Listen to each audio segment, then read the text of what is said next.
പ്രധാനമന്ത്രി സംസാരിക്കുന്നതിനിടെ പ്രതിപക്ഷം ബഹളം വെച്ചു.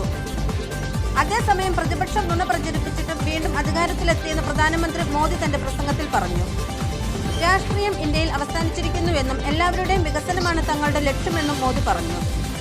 രാഹുൽ ഗാന്ധിയുടെ നേതൃത്വത്തിലാണ് പ്രതിപക്ഷ അംഗങ്ങൾ സഭയിൽ മുദ്രാവാക്യം മുഴക്കി പ്രതിഷേധിച്ചത്.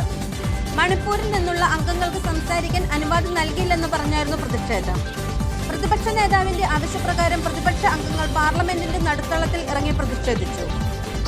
പ്രതിപക്ഷ നടപടി ലോക്സഭയുടെ മര്യാദയ്ക്ക് ചേർന്നതല്ലെന്നും രാഹുൽ ഗാന്ധി ജനാധിപത്യ മര്യാദ കാണിക്കണമെന്നും സ്പീക്കർ ഓം ബിർള വിമർശിച്ചു. ലോകത്തെ ഏറ്റവും വലിയ തെരഞ്ഞെടുപ്പിൽ ഇന്ത്യ വൻ വിജയം നേടിയെന്ന് പ്രധാനമന്ത്രി നരേന്ദ്രമോദി പറഞ്ഞു. പ്രതിപക്ഷത്തിന്റെ നിരാശ മനസ്സിലാകും. തെരഞ്ഞെടുപ്പിൽ അവരെ ജനം പരാജയപ്പെടുത്തി. ജനം മതേതരത്തിന് വോട്ട് ചെയ്തു. പ്രീണന രാഷ്ട്രീയം ജനം തള്ളിക്കളഞ്ഞുവെന്നും അദ്ദേഹം കൂട്ടിച്ചേർത്തു. എന്നാൽ പ്രസംഗത്തിനിടെ മണിപ്പൂരിന് നീതി വേണം എന്ന മുദ്രാവാക്യം പ്രതിപക്ഷ അംഗങ്ങൾ മുഴക്കിക്കൊണ്ടേയിരുന്നു.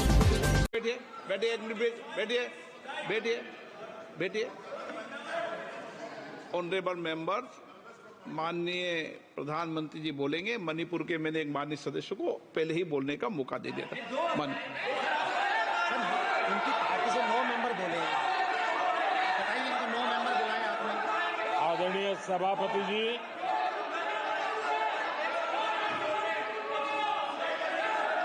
मैं राष्ट्रपति जी के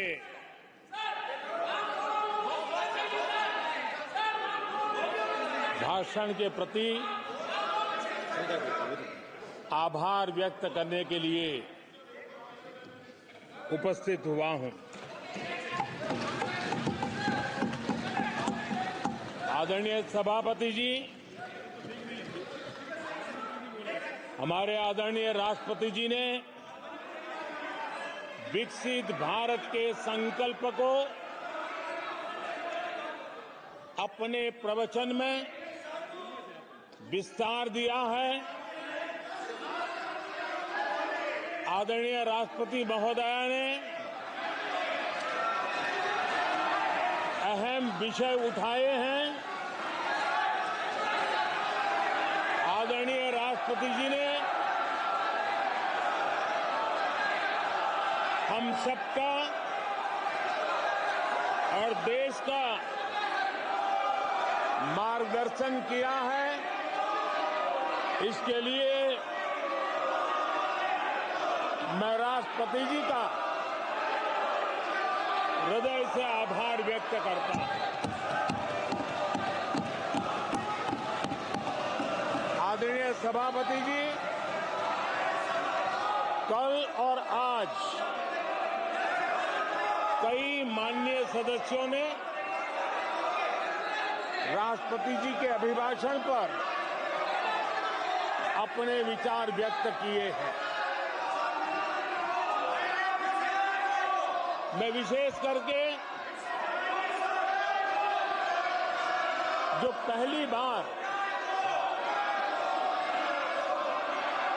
सांसद बनकर के हमारे बीच आए हैं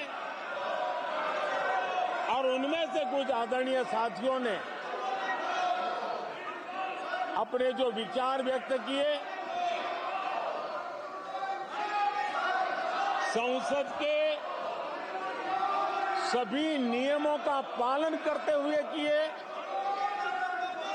उनका व्यवहार ऐसा था जैसे एक अनुभवी सांसद का होता है और इसलिए प्रथम बार आने के बावजूद भी उन्होंने सदन की गरिमा को बढ़ाया है और उन्होंने अपने विचारों से इस डिबेट को और अधिक मूल्यवान बनाया है. आदरणीय सभापति जी,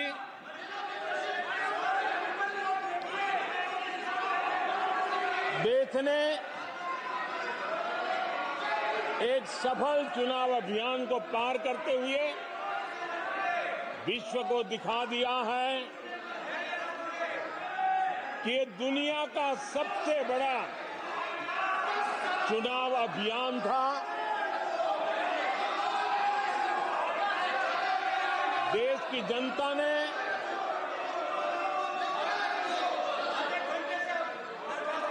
दुनिया के सबसे बड़े चुनाव अभियान में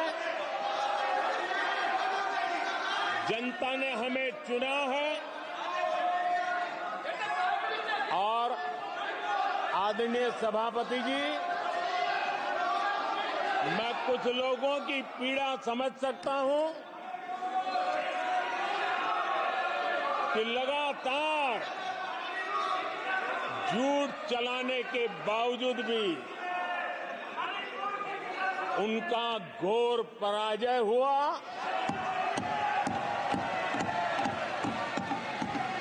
और लोकतंत्र के माननीय प्रतिपक्ष के नेता, ये शोभा नहीं देता आपको पर्याप्त समय पर्याप्त अवसर दिया है, ये शोभा नहीं देता। आप सदन में डायरेक्शन दो। माननीय नेता जो बोल रहे हो जब खड़े हो, ये शोभा नहीं देता आपके लिए, ये उचित नहीं है संसदीय परंपराओं के अनुसार। ये तरीका ठीक नहीं है आपका। नो, ये गलत तरीका है आपका और ये तरीका इस तरीके से नहीं चलेगा बिल्कुल। नो, गलत तरीका है। नो, ऐसे संसद के अंदर गरिमा बना के रखें आप गरिमा को तोड़ना चाहते हैं। आप संसद मर्यादा पीछे नहीं करें आपको गरिमा नहीं, सदन की डायरेक्शन देते आप बेल में आने के लिए लोगों को। ये प्रतिपक्ष के नेता है आप। नो, गलत तरीका आपका। माननीय प्रधानमंत्री जी,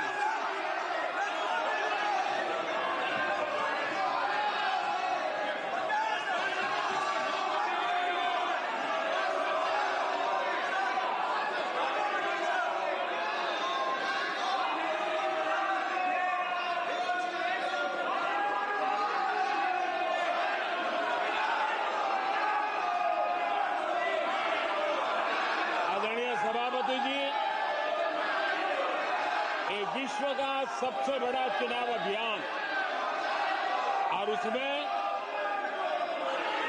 भारत की जनता ने हमें तीसरी बार देश की सेवा करने का मौका दिया है।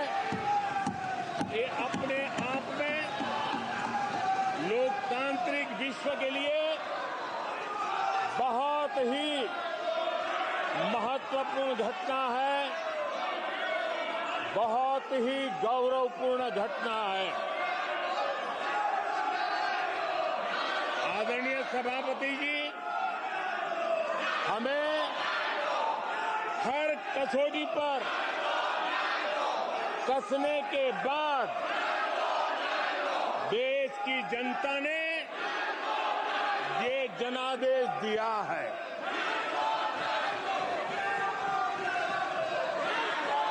जनता ने हमारे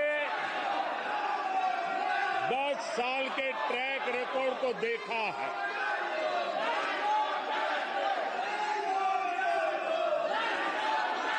जनता ने देखा है कि गरीबों के कल्याण के लिए हमने जिस समर्पण भाव से जन सेवा ही प्रभु सेवा इस मंत्र को चरितार्थ करते हुए हमने जो कार्य किया है, उसके कारण 10 साल में 25 करोड़ गरीब गरीबी से बाहर निकले। देश की आजादी के कालखंड में इतने कम समय में इतने लोगों को गरीबी से बाहर निकालने का ये सफल प्रयास इस चुनाव में हमारे लिए आशीर्वाद का कारण बना है। आदरणीय सभापति जी, हम 2014 में जब पहली बार जीत करके आए थे तो चुनाव के अभियान में भी हमने कहा था कि हमारा करप्शन के प्रति जीरो टॉलरेंस रहेगा। और आज मुझे गर्व है कि हमारे सरकार ने देश का सामान्य मानवी जो करप्शन के कारण पीड़ित है, देश को करप्शन ने दीमक की तरह खोखला कर दिया है। ऐसे में भ्रष्टाचार के प्रति हमारी जो जीरो टॉलरेंस नीति है, आज देश ने हमें उसके लिए आशीर्वाद दिया है। आदरणीय सभापति जी, आज दुनिया भर में भारत की साख बढ़ी है। आज विश्व में भारत का गौरव हो रहा है और भारत के तरफ देखने का नजरिया भी एक गौरवपूर्ण नजरिया हर भारतवासी अनुभव करता है। आदरणीय सभापति जी, देश की जनता ने देखा है कि हमारा एकमात्र लक्ष्य नेशन फर्स्ट है, भारत सर्वप्रथम है। हमारे हर नीति, हमारे हर निर्णय, हमारे हर कार्य का एक ही तराजू रहा है कि भारत प्रथम, और भारत की इस प्रथम की भावना के साथ देश में जो आवश्यक रिफॉर्म थे, उस रिफॉर्म को भी हमने लगातार जारी रखा है। 10 वर्ष में हमारी सरकार सबका साथ, सबका विकास, इस मंत्र को लेकर के लगातार देश के सभी लोगों का कल्याण करने का प्रयास करती रही है। आदरणीय सभापति जी, हम उस सिद्धांतों को समर्पित है जिसमें भारत के संविधान के स्पिरिट के अनुसार सर्वपंथ संभाव, उस विचार को सर्वोपरि रखते हुए हमने देश की सेवा करने का प्रयास किया।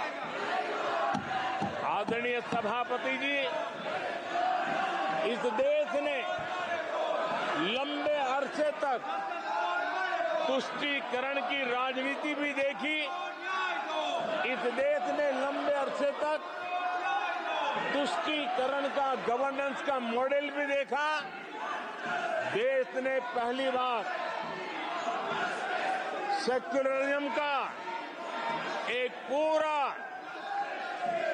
हमने जो प्रयास किया, और वो हमने तुष्टीकरण नहीं, संतुष्टीकरण, और संतुष्टीकरण के विचार को लेकर के हम चले हैं।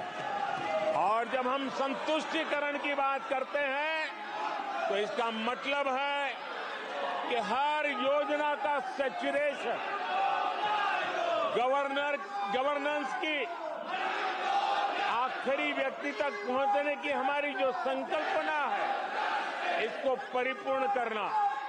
और जब हम सैचुरेशन के सिद्धांत को लेकर चलते हैं, तब सैचुरेशन सच्चे अर्थ में सामाजिक न्याय होता है। सैचुरेशन सच्चे अर्थ में सेक्युलरिज्म होता है, और उसी को देश की जनता ने हमें तीसरी बार बिठा करके मोहर लगा दी है। आदरणीय सभापति जी, अब अपीजमेंट ने इस देश को तबाह करके रखा है और इसलिए हमने justice to all, appeasement to none, इस सिद्धांत को लेकर के हम चले हैं।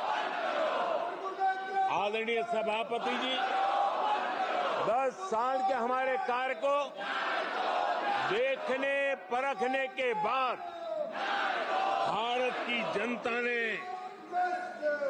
हमारा समर्थन किया है। आदरणीय सभापति जी, हमें फिर एक बार 140 करोड़ देशवासियों की सेवा करने का मौका मिला है। आदरणीय सभापति जी, इस चुनाव ने इस बात को सिद्ध किया है कि भारत की जनता कितनी परिपक्व है, भारत की जनता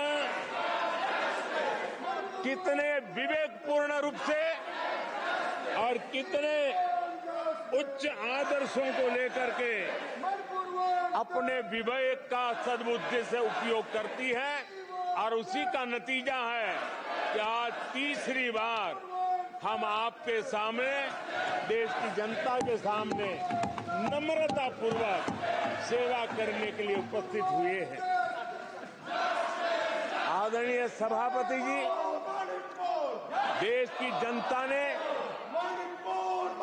हमारी नीतियों को देखा है, हमारी नीयत, हमारी निष्ठा, उस पर देश की जनता ने भरोसा किया है।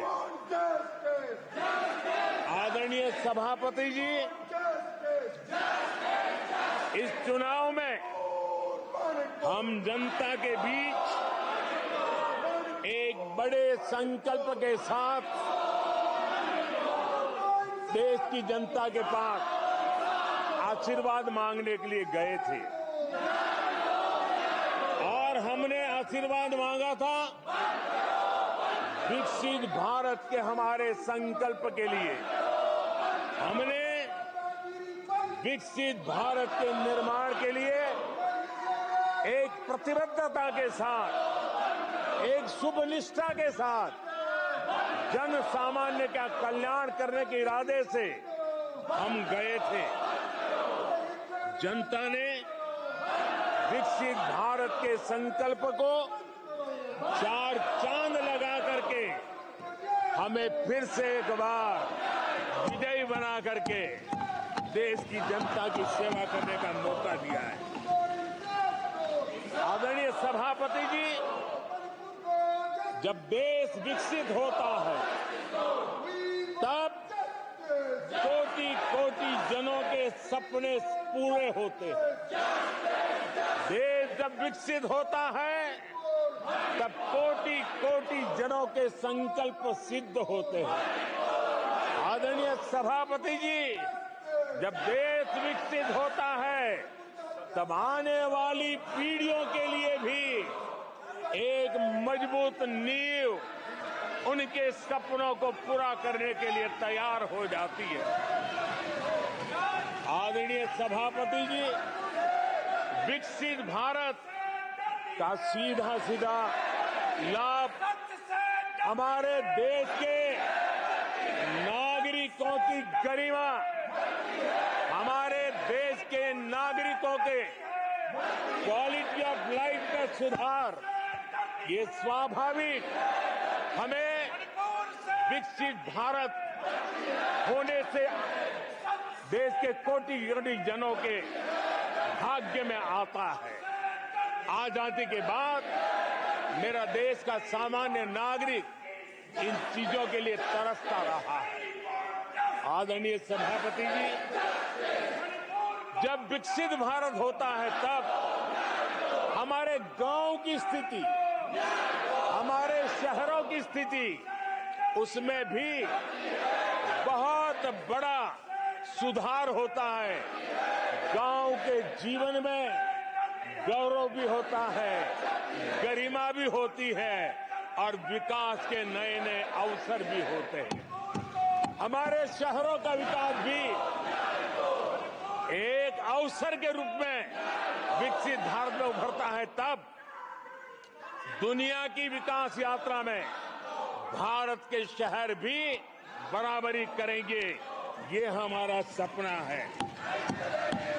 आदरणीय सभापति जी, विकसित भारत का मतलब होता है कोटि कोटि नागरिकों को कोटि कोटि अवसर उपलब्ध होते हैं, अनेक अनेक अवसर उपलब्ध होते हैं, और वो अपने कौशल्य, अपनी क्षमता और संसाधनों के अनुसार विकास की नई सीमाओं को प्राप्त कर सकता है। आदरणीय सभापति जी,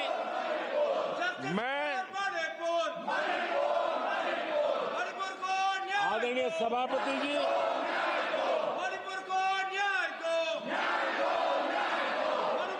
आदरणीय सभापति जी, मैं आज आपके माध्यम से देशवासियों को विश्वास दिलाता हूं,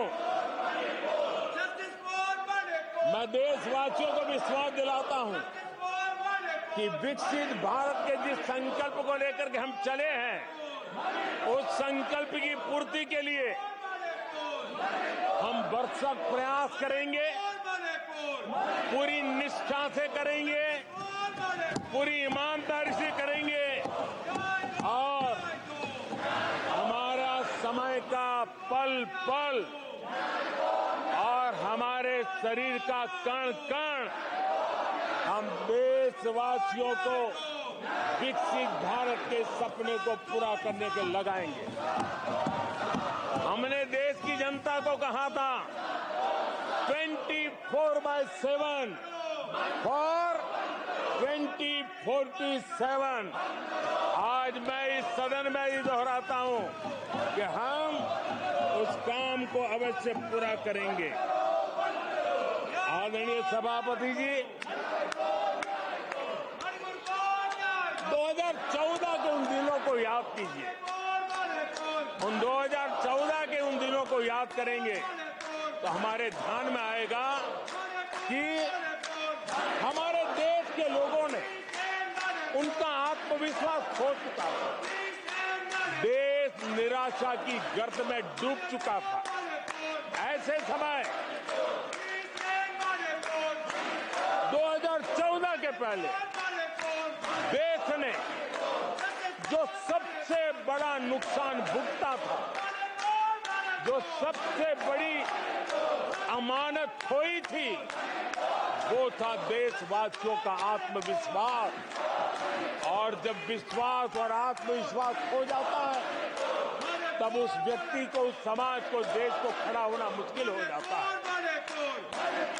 और उस समय सामान्य मानवी के मुंह से यही निकलता था कि वो इस देश का कुछ हो नहीं सकता। उस समय हर जगह पे ये 7 शब्द सुनाई देते थे, इस देश का कुछ नहीं हो सकता। यही शब्द 2014 के पहले सुनाई देते थे। भारतीयों की हताशा के इन 7 शब्द एक प्रकार से पहचान बन गए थे। उस समय आए दिन अखबार खोलते थे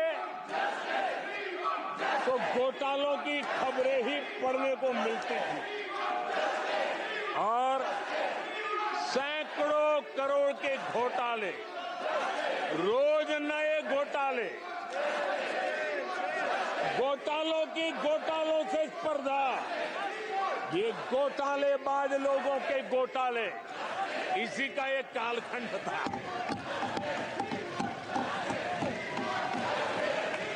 और बेशर्मी के साथ सार्वजनिक रूप से स्वीकार भी कर लिया जाता था कि दिल्ली से 1 रुपया निकलता है तो 15 पैसा पहुंचता है। 1 रुपये में 85 पैसे का घोटाला। इस घोटालों की दुनिया ने देश को निराशा की गर्त में डुबो दिया था। पॉलिसी पैरालिसिस था। फ्रेजाइल 5 में पहुंच चुके थे। भाई भतीजावाद इतना फैला हुआ था कि जिसके लिए सामान्य नौजवान तो आशा छोड़ चुका था कि अगर कोई सिफारिश करने वाला नहीं है तो जिंदगी अटक जाएगी। ये स्थिति पैदा हुई थी। गरीब को घर लेना हो, हजारों रुपए की रिश्वत देनी पड़ती थी। आदरणीय सभापति जी, अरे गैस के कनेक्शन के लिए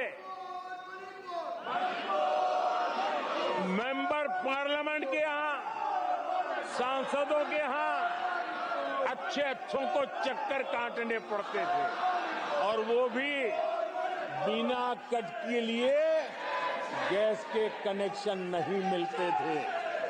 आदरणीय सभापति जी, मुफ्त राशन भी पता नहीं कब बाजार में दुकान पर बोर्ड लटक जाए, हक का राशन नहीं मिलता था, उसके लिए भी रिश्वत देनी पड़ती थी। और हमारे ज्यादातर भारतीय भाई बहन इतने निराश हो चुके थे कि वो अपने भाग्य को दोष दे करके, अपने नसीब को दोष दे करके जिंदगी काटने के लिए मजबूर हो जाते थे। आदरणीय सभापति जी, वो एक वक्त था 2014 के पहले जब वो 7 शब्द हिंदुस्तान के जनमन में स्थिर हो चुके थे। निराशा की गर्त में डूबा हुआ समाज था। तब देश की जनता ने हमें सेवा करने के लिए चुना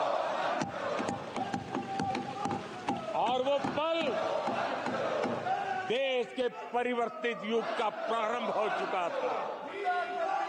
और 10 साल में मैं कहूंगा मेरी सरकार की अनेक सफलताएं हैं, अनेक सिद्धियां हैं, लेकिन एक सिद्धि जिसने हर सिद्धियों में भी जोर भर दिया, ताकत भर दी, वो थी देश निराशा की गर्त में से निकल करके आशा और विश्वास के साथ खड़ा हो गया। देश में आत्मविश्वास बुलंदी पर पहुंचा और उसके कारण वो सब वक्त का जो शब्द थे देश की युवा पीढ़ी की डिक्शनरी से निकलने लगे। धीरे धीरे देश के मन में स्थिर हो गया।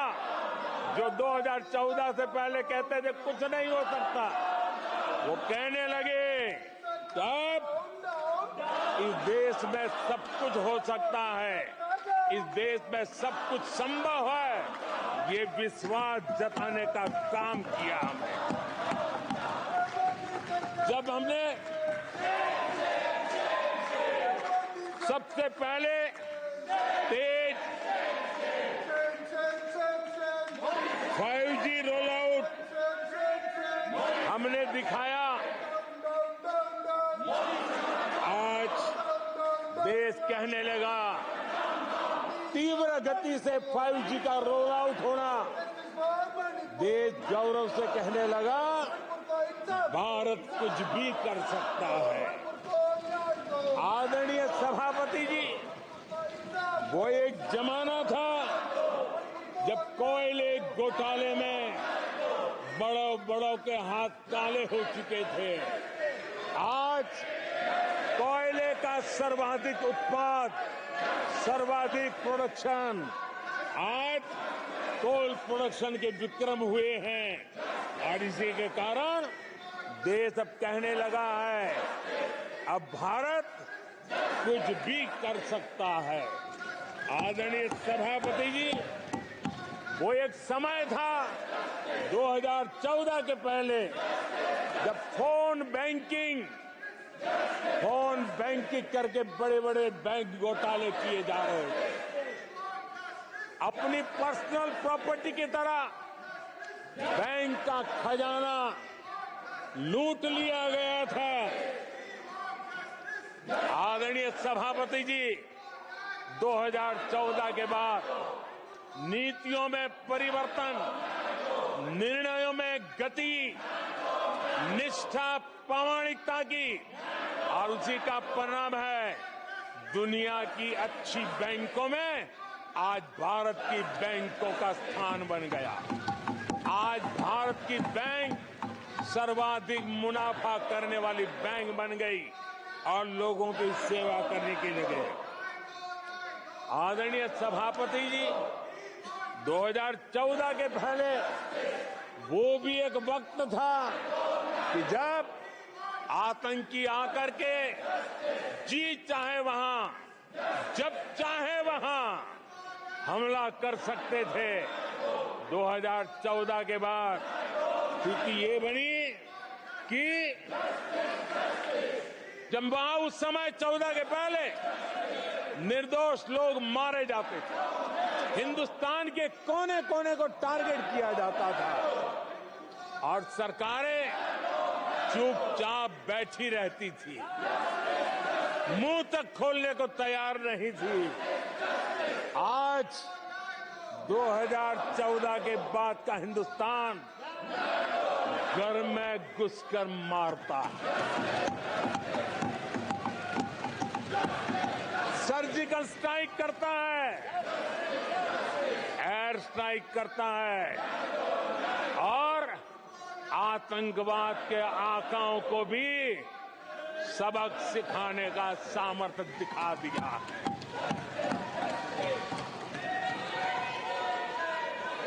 आज आदरणीय सभापति जी, देश का एक एक नागरिक जानता है कि अपनी सुरक्षा के लिए भारत कुछ भी कर सकता है। आदरणीय सभापति जी, आर्टिकल 370 इसकी पूजा करने के वाले लोगों ने वोट बैंक की राजनीति का हथियार बनाने वालों ने 370 को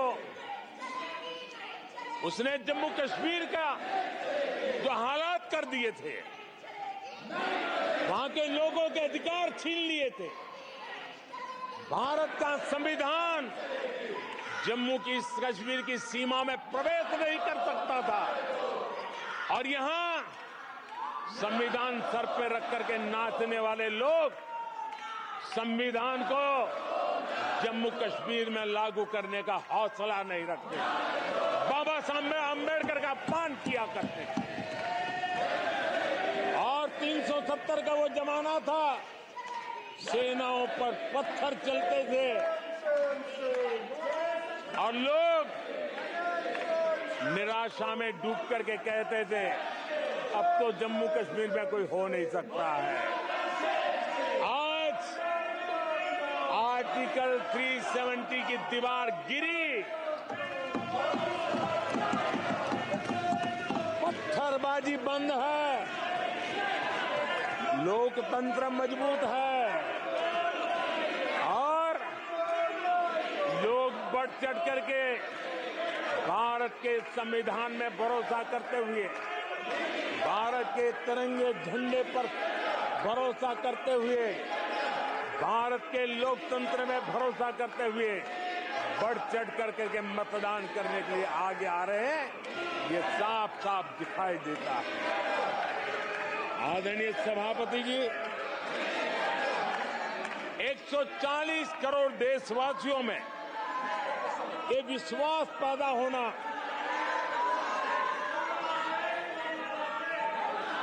ये उम्मीद और जब विश्वास जगता है तो विकास का वो ड्राइविंग फोर्स बन जाता है। इस विश्वास ने विकास का ड्राइविंग फोर्स का काम किया है। आदरणीय सभापति जी, ये विश्वास विकसित भारत संकल्प से सिद्धि का विश्वास है। आदरणीय सभापति जी, जब आजादी का जंग चल रहा था और जो भाव देश में था, जो जोश था, उत्साह था, उमंग था, जो विश्वास था कि आजादी लेके रहेंगे, आज देश के कोटि कोटि जनों में वो विश्वास पैदा हुआ है, जिस विश्वास के कारण आज विकसित भारत होना एक प्रकार से उसकी मजबूत नींव इस चुनाव में शिलान्यास हो चुका है। जो ललक आजादी के आंदोलन में थी, वही ललक विकसित भारत के इस सपने को साकार करने में है।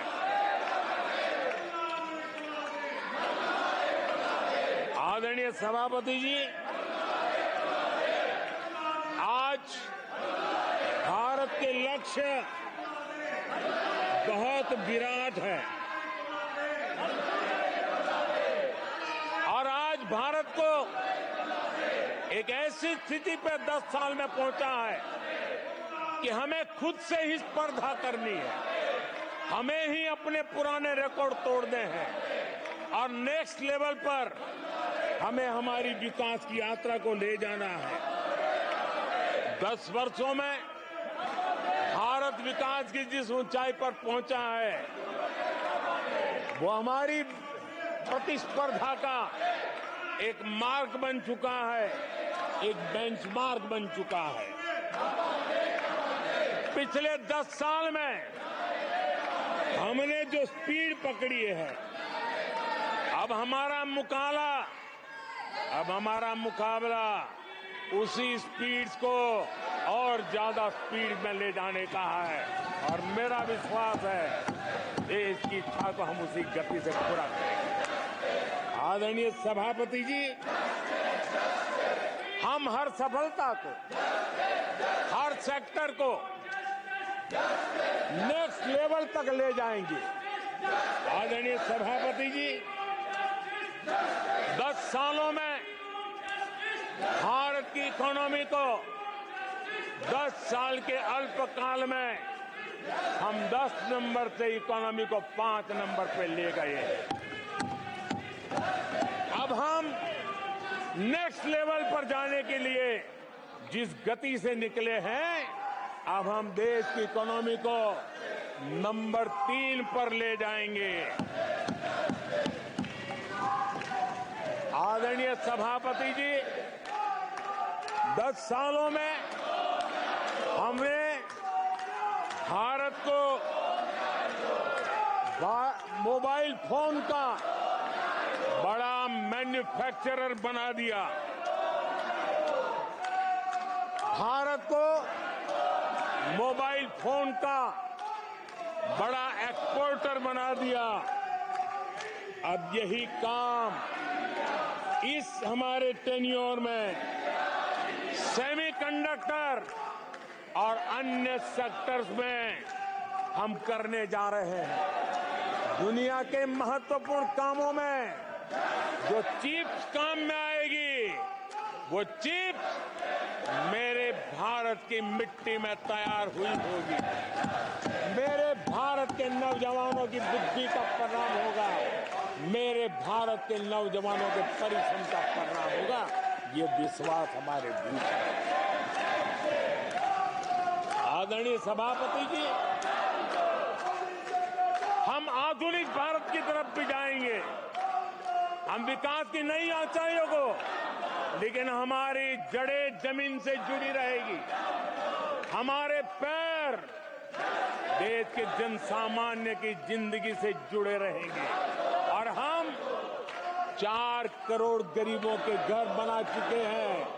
आने वाले इस टेन्योर में तेज गति से 3 करोड़ और घर बना करके इस देश में किसी को भी घर के बिना रहना ना पड़े, ये हम देखेंगे। आदरणीय सभापति जी, 10 साल में विमेन सेल्फ हेल्प ग्रुप में हमने देश की कोटि कोटि बहनों को एंटरप्रेन्योर के क्षेत्र में एक बहुत सफलतापूर्वक हमने आगे बढ़े हैं। अब हमने उसको नेक्स्ट लेवल पे ले जाने वाले हैं। अब हमारे विमेन सेल्फ हेल्प ग्रुप में जो बहनें काम कर रही हैं, उनकी आर्थिक गतिविधि इतनी बढ़ाना चाहते हैं, उसका इतना विस्तार करना चाहते हैं कि हम बहुत कम समय में 3 करोड़ ऐसी बहनों को लखपति दीदी बनाने का संकल्प लेकर के चलने वाले। आदरणीय सभापति जी, मैंने पहले भी कहा है, आज मैं फिर से दोहराऊं, हमारी तीसरी टर्म में इसका मतलब है हम 3 गुना स्पीड से काम करेंगे। हमारी तीसरी टर्म का मतलब है हम 3 गुना शक्ति लगाएंगे। हमारी तीसरी टर्म का मतलब है हम देशवासियों को 3 गुना परिणाम ला करके देंगे।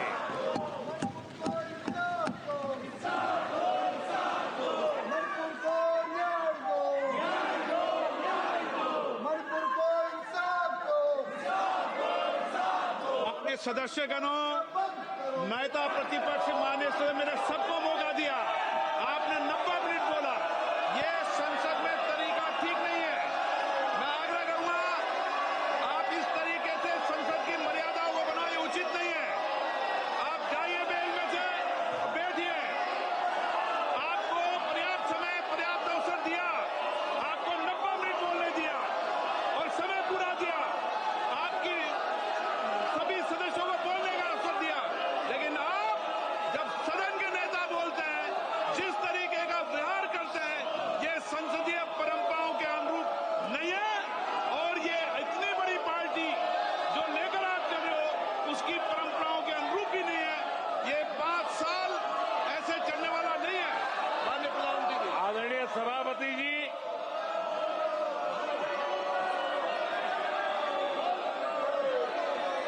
आदरणीय सभापति जी, एनडीए का तीसरी बार सरकार में आना एक ऐतिहासिक घटना है। आजादी के बाद ये सौभाग्य दूसरी बार इस देश में आया है और 60 साल के बाद आया है। इसका मतलब ये सिद्धि पाना कितना कठोर परिश्रम के बाद होता है, कितना अभूतपूर्व विश्वास संपादन होने के बाद होता है। ऐसे ही ये राजनीति के खेल से नहीं होता है, जनता जनार्दन की सेवा से प्राप्त आशीर्वाद से होता है। आदरणीय सभापति जी, जनता ने हमें स्थिरता और निरंतरता, इसके लिए जनादेश दिया।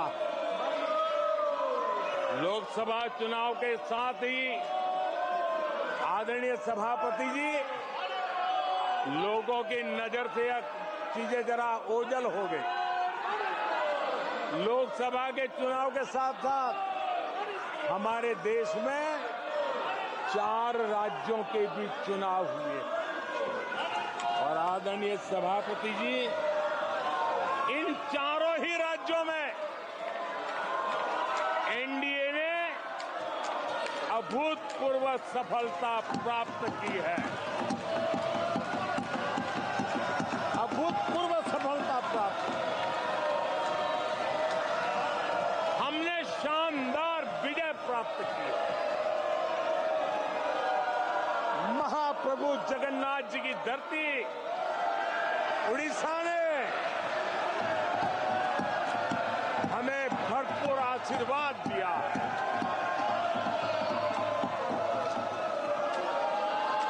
आदरणीय सभापति जी, आंध्र प्रदेश एनडीए ने क्लीन स्वीप किया है।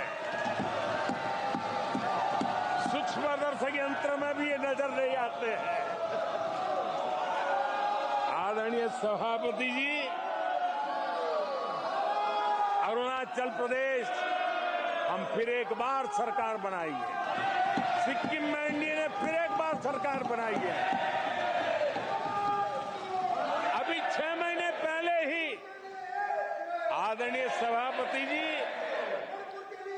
आपका होम स्टेट राजस्थान, मध्य प्रदेश और छत्तीसगढ़ में हमने प्रचंड विजय पाया है।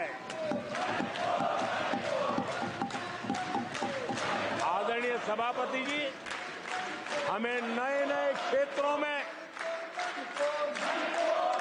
जनता का प्यार मिल रहा है, जनता का आशीर्वाद मिल रहा है। आदरणीय सभापति जी,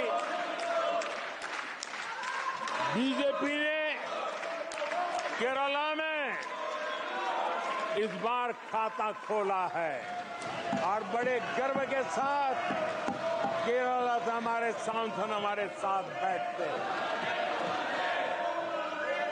तमिलनाडु में कई सीटों पर बीजेपी ने दमदार उपस्थिति दर्ज की है। कर्नाटक, यूपी और राजस्थान में पिछली बार की तुलना में बीजेपी का वोट परसेंट बढ़ा है। आने वाले समय में 3 राज्यों में चुनाव है। जिन राज्यों में चुनाव उसमें से 3 की मैं बात करता हूं। महाराष्ट्र, हरियाणा और झारखंड, यहां चुनाव आ रहे हैं। आदरणीय सभापति जी, पिछली विधानसभा में इन 3 राज्यों में हमें जितने वोट मिले थे, इस लोकसभा चुनाव में इन 3 राज्यों में हमें उससे भी ज्यादा वोट मिले। आदरणीय सभापति जी, पंजाब में भी हमारा भूतपूर्व प्रदर्शन रहा है और हमें बढ़त मिली है। जनता जनार्दन का भरपूर आशीर्वाद हमारे साथ है।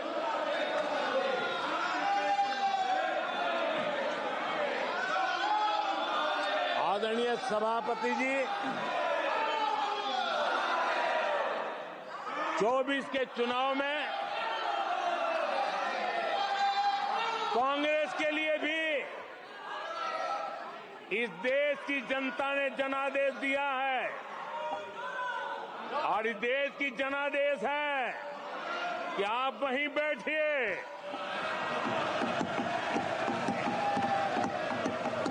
विपक्ष में ही बैठो और तर्क खत्म हो जाए तो चीखते रहो, चिल्लाते रहो।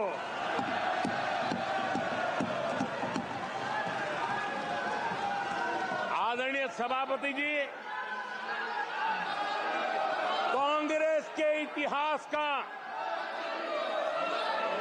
ये पहला मौका है जब लगातार 3 बार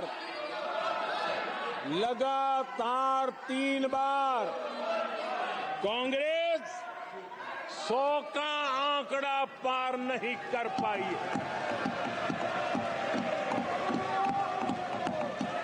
कांग्रेस के इतिहास में ये तीसरी सबसे बड़ी हार है,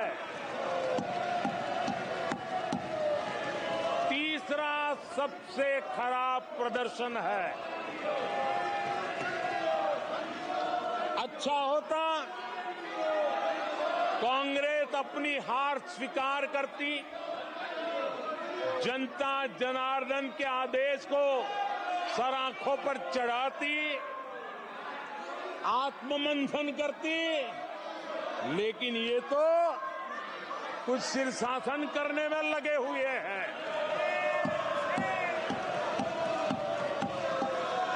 और कांग्रेस और उसकी इकोसिस्टम दिन रात बिजली जला करके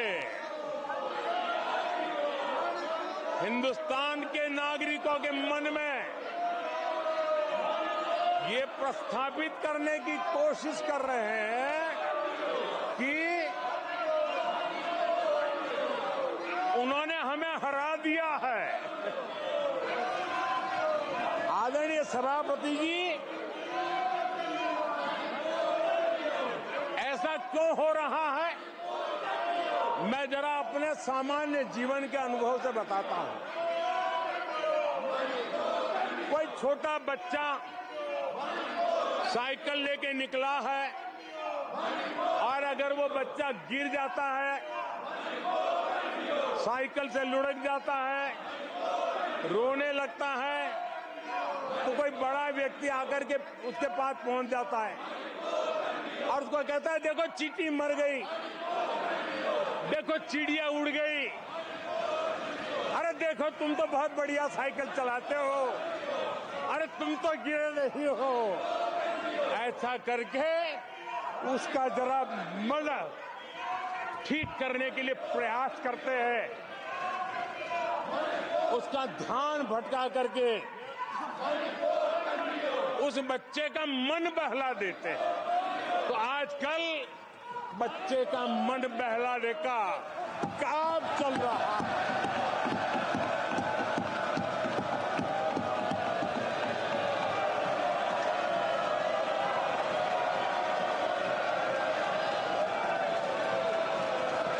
और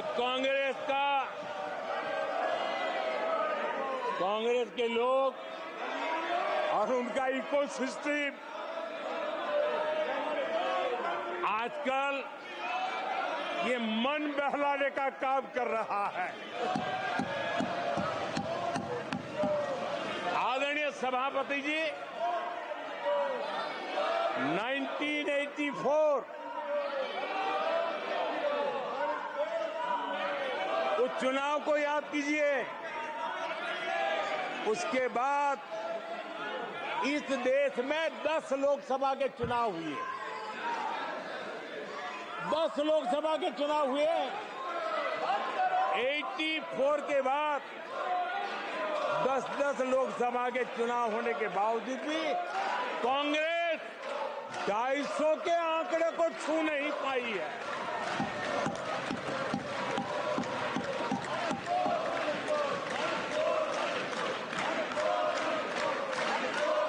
इस बार किसी तरह 99 के चक्कर में फंसे गए हैं।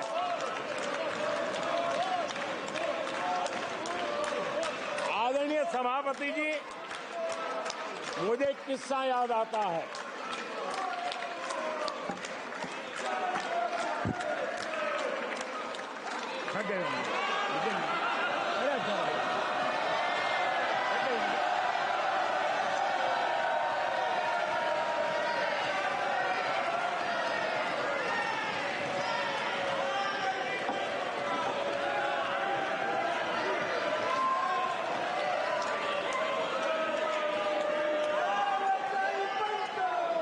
सभापति जी,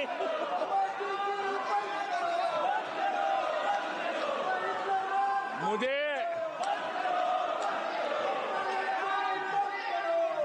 एक किस्सा याद आता है।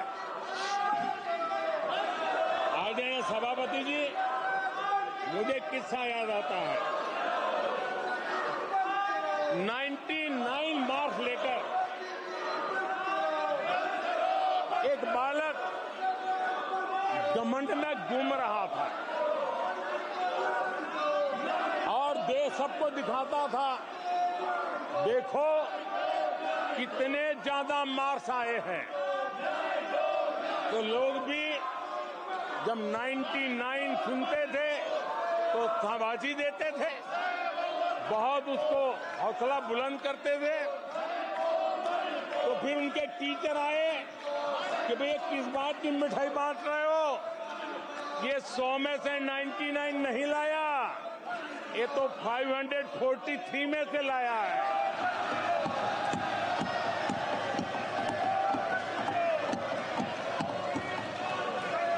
अब उस बालक बुद्धि को कौन समझाए कि तुमने फेल होने का वर्ल्ड रिकॉर्ड बना दिया है।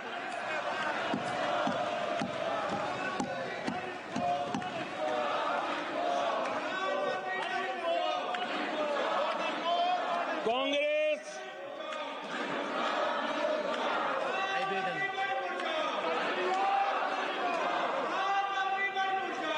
आदरणीय सभापति जी, कांग्रेस के नेताओं के बयानों में ये बयानबाजी ने शोले फिल्म को भी पीछे छोड़ दिया है।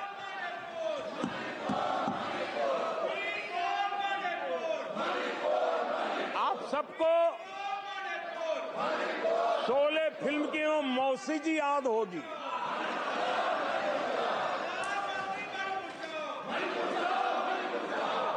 तीसरी बार तो हारे हैं, पर मौसी ये बात तो सही है, तीसरी बार ही तो हारे हैं, पर मौसी मोरल विक्ट्री तो है ना। आदरणीय सभापति जी, 13 राज्यों में 0 सीटें आई हैं। अरे मौसी, 13 राज्यों में 0 सीटें आई हैं, पर हीरो तो है ना।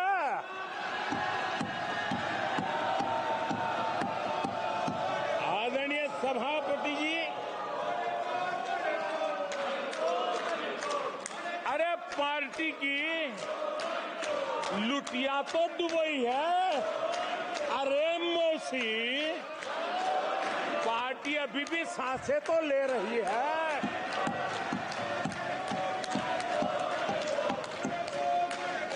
मैं कांग्रेस के लोगों को कहूंगा, जनादेश को फर्जी जीत के जश्न में मत दबाओ। जनादेश को फर्जी जीत के नशे में मत दबाओ, जश्न में मत दबाओ। ईमानदारी से देशवासियों के जनादेश को जरा समझने की कोशिश करो, उसे स्वीकार करो।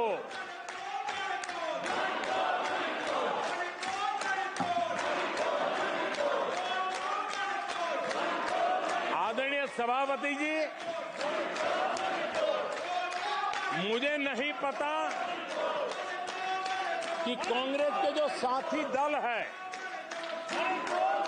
उन्होंने इस चुनाव का विश्लेषण किया है कि नहीं किया है। ये चुनाव इन साथियों के लिए भी एक संदेश है। आदरणीय सभापति जी, अब कांग्रेस पार्टी 2024 से एक परजीवी कांग्रेस पार्टी के रूप से जानी जाएगी। 2024 से जो कांग्रेस है वो परजीवी कांग्रेस है, और परजीवी वो होता है जो जिस शरीर पर उस शरीर के साथ रहता है, ये परजीवी उसी को ही खाता है।